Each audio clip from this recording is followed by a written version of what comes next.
580 सफाई कामगारांना मुंबई महापालिकेमध्ये कायम करा असे आदेश सर्वोच्च न्यायालयाने जारी केलेत। कचरा वाहतूक श्रमिक संघाने चिकाटीने दिलेल्या लढ्याला मिळालेले हे यश आहे। या सर्व कामगारांनी काल आझाद मैदानात एकत्र येत एकजुटीचा विजय साजरा केला।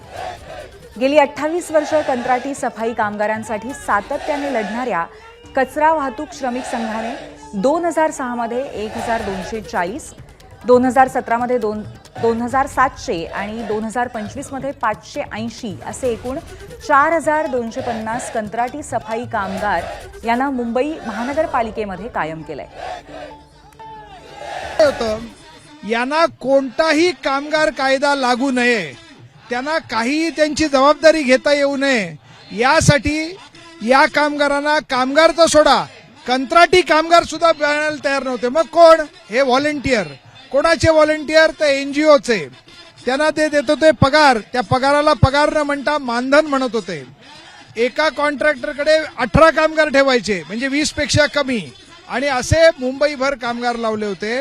किमान वेतन तेव्हा 62 रुपये होतं, पण या कामगारांना 30 रुपये द्यायचे निम्म्या पगारावर।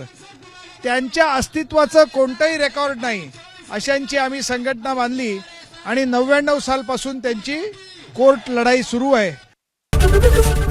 एबीपी माझा, उघडा डोळे बघा नीट।